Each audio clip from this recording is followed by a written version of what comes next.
কিভাবে মারলো? বালুর চাপা দিয়ে স্যার। মানুষ আমার ফাঁসি যেন হয় স্যার, সে পরকে লিখতে ছিল আমি সেটা মেনে নিতে পারিনি। বালুর চাপা দিয়েছে স্যার, তার ঘন্টা দুয়েক আগে স্যার। জি স্যার, আমি মেরে স্যার ত্রিপুরা ফোন দিচ্ছি। আমার তার ছিঁড়ে গেছে স্যার। স্যার ওর তার বন্ধুরা, কি মর্মান্তিক একটি দৃশ্য। এই দৃশ্য কি দেখা যায়? একজন স্বামী তার ওয়াইফকে বালিশ চাপা দিয়ে মেরে ফেলেছে। তাদের দুইটি সন্তানকে আপনারা দেখতে পাচ্ছেন।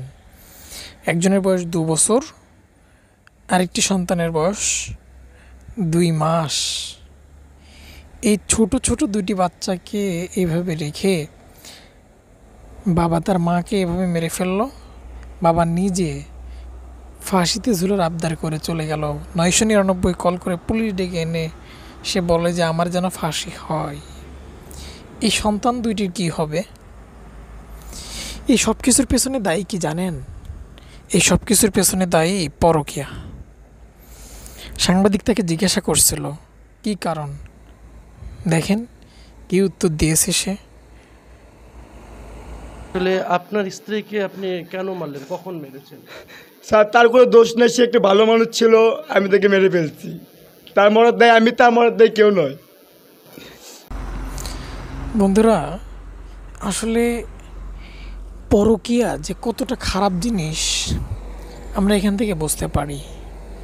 পরকীয়ার কারণে আমি নিজেই কিন্তু শুনেছি এমন অনেক কিছুই ঘটেছে। এই পরকীয়ার কারণে আমার খুব পরিচিত একজন সম্মানিত ব্যক্তি, তাও সেটি কিভাবে জানেন, উনি যখন কর্মস্থল থেকে ফিরে উনি এমন একটি মুহূর্ত দেখলো ওয়াইফকে পর্যন্ত মারতে গেছিল। তখন তার বাড়িতে নাকি